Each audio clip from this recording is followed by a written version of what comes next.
За Монгол банк бол ганцхан зорилготой үндэсний мөнгөнд тэмдэг төгрөгийн доктортой байдлыг хангах. Тэгээ энийг хангахын тулд бие даасан байж ижил хангах зорилготой. Тэгэхээр хуулийн дээр нь бас яг энэ бие даасан байдлыг хангах одоо нөхцлүүдийг заагаад өгсөн байдаг. Ялангуяа засгийн газартай харьцах харилцаан дээр тодорхой одоо заалтууд байдаг. Засгийн газраас Монгол банкнд ямар нэгэн чиглэл өгж болохгүй, гэрээ хэлцэл хийж болохгүй, тодорхой хууль заасан зүйлүүдээс босод тохиолдолд тэгээд зээл болгож шууд тусаар зээл болгож болохгүй, зээлийн өрийн бичгийг худалдаж авч болохгүй гэсэн ийм тодорхой хязгаарлалтууд байдаг. Тэгэхээр өнгөрсөн энэ нь өөрөө яг энэ Монгол банкны бас бие даасан байдалтай холбогдуулаад босод одоо улсын хурлаас томилдог бүтцүүдийн дэд ерөнхийлөгч нарыг бол томилдоггүй.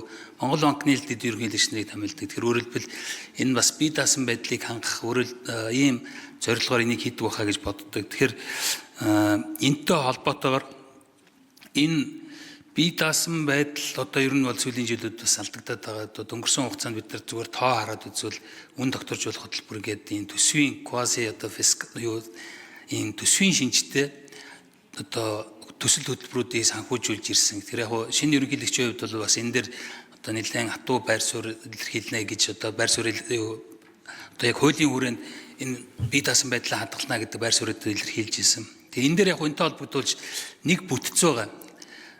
Санхүүгийн доктортой байдлын зөвлөлгээд Монгол банкны төв банкны тухай хуулийн дээр үүдэг. Тэгээ энэ бүт байгууллага ерөөсөө дуурахгүй ажиллахгүй байгаа. Тэгэхээр энэ байгууллагын гол зорилго нь болохоор санхүүгийн тогтолцооны доктортой байдлыг хангана. Энэтэй холбоотой эрсдэл үүсгэхээр бол энэс одоо хамгаалт сэргийлнэ гэсэн ийм үүрэг зорилготой бүтц үүдэг. Тэгэд энийг ерөөсөө одоо энэ байдал ажиллахгүй байгаа харагдаад байна. Тэгэхээр өөрөөр хэлбэл энэ сая одоо сайн зэрэг гишүүн асуужийн төсөвтэй холбоотой 2-3 төсөв төрийн өмчт компаниар дамжуулдаг, хөгжлийн банкар дамжуулдаг.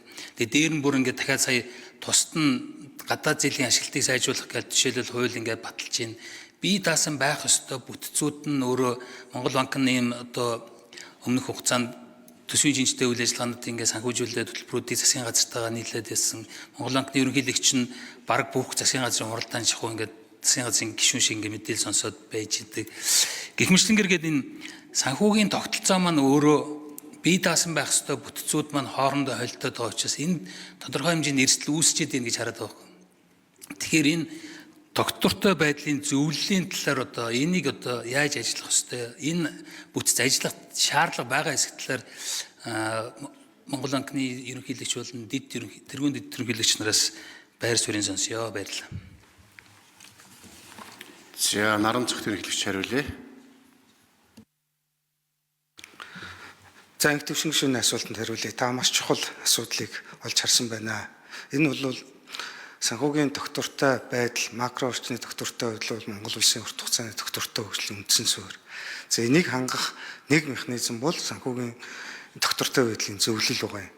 Тэгэхээр энийг бол одоо бид нар Монгол банкны хуулийн нөгөө шинжилсэн найруулгыг оруулж ирэхдээ зайлшгүй шинжлэх шаардлага байгаад байгаа. Зөв ажиллаж байгаа энэ байх ёстой механизм. Гэхдээ хэдүүл энийг бол Монгол улсын орчинд тохируулах ёстой. За яг нэг нөгөө одоо бодит байдлыг хэлэх юм бол энэ ингээд зөвлөлийн бүтцээс нь эхлүүлээд ярих хэрэгтэй. Манай хадгаламж даатгалын корпорац бол зүгээр юу ахгүй юу? Ажиглагчаар суух болцоотой бас байгууллага нэг зүгээр л хадгаламжийг даатгадаг тий. Одоо яг адилхан статустай сууж байна. Бусад орнуудын хувьд энэ зөвлөлийг төв банк даргалдаг. Одоо бол ээлжилж ингээд даргалж удирдах явдаг. Өөрөөр хэлбэл яг нөгөө талдаа сангийн сайд бол нөгөө улсын хурлын гишүүн, улсын хурлын юу гэдэг төв банк бол улсын хурлаас бас томилогдсон. Яг энэ дээр бас хууль дээр нэлээд тодорхой эрх мэдлийн зүйлүүдийн наривчилж өгөхгүй бол энэ механизм бас нэг тал руу биэх ийм эрсдэлтэй байгаа юм бодит байдал нь. Тийм учраас энэ дээр бол миний хувьд төвдөө энэ шинжилсэн найруулга дээр оруулах концепц бол байна. Ингэж л явах хэрэгтэй байна гэсэн концепц байна. Тэгээд энэ өөрөө ажиллаж иж энэ санхүүгийн доктортой байдлыг бий болгоход бол маш чухал механизм мөн. За баярлалаа. За саруул сайхны анар нэр дэвшигч хариулъя.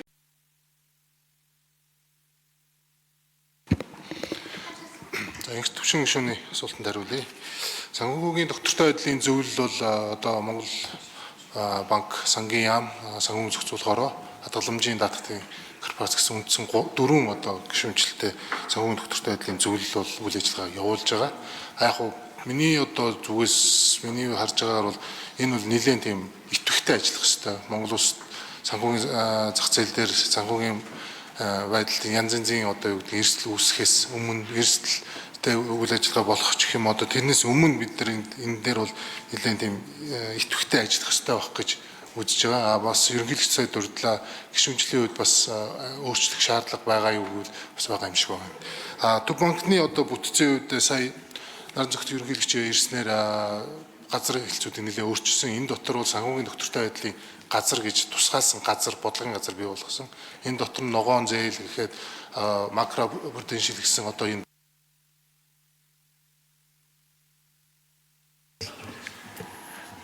За инх төвшин тодруулъя.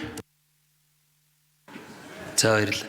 Сая нөгөө эдийн засгийн хэрэгжлээний тухай хууль гэж одоо хэлцэгдээд явж байгаа, эцсийн хэлцүүлгийн шатанд явж байгаа. Тэгэхээр энэтэй холбогдож банкны тухай хуульд өөрчлөлт оруулсан. Өөрөөр хэлбэл 36-гийн 1 дээр байдаг 20% нэг хувьцаа эзэмшиж бол нэгдмэл сонирхолтой этгээдүүдийн 20% шаардлага 20%-с тэрхүү гэсэн ийм шаардлага байдгийг гадаадын банкнд одоо оруулж хамаарахгүй байхаар ийм өөрчлөлт орсон байна. Энэ нь цаашдаа бусад одоо харилцааны дотоодын банкуд энийг энтэй адилхан өөрчлөе гэсэн бодлого ер нь энэ тал дээр ямар шүү Монгол банкны бодлого байна. Тэг ерөнхийлөгчөөс асууж баярлалаа. За наран зөвхөн хариулъя. Тийм юм өргөн баригдсан байлээ. Тэгээ бид бол нөгөө одоо бол гадаадын хөрөнгө оруулалт төр тусмаа гадны хөрөнгө оруулагчдыг банкны сектор руу татах ийм одоо бодлого төв банкны зүгээс ч тэр засгийн газрын зүгээс ч ингээд нэгдсэн байр суурьтай байгаа.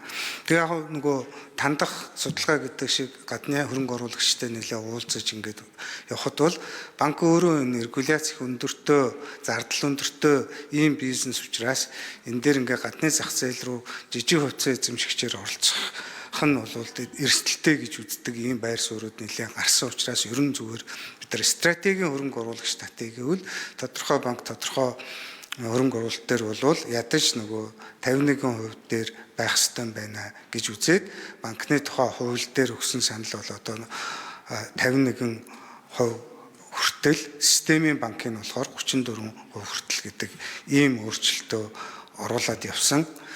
Бид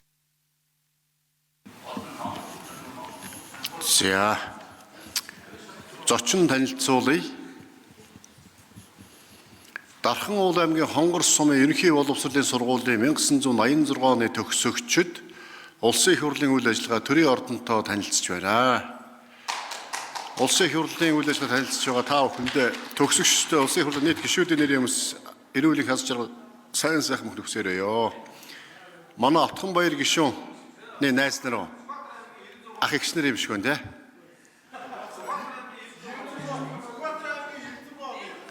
Сүхбаатар аймгийн 96 оны төгсөгчтэй байна шүү. Манай хуралдаан зохион байгуулах буруу тайлбарсан. За уучлаарай 10 насаар ахиулыг зарласан дуучлаарай. Отгонбаяр гишүүний аймаа төгсөлтийнхэн байна шүү. За багш нь явж байгаа юм байна.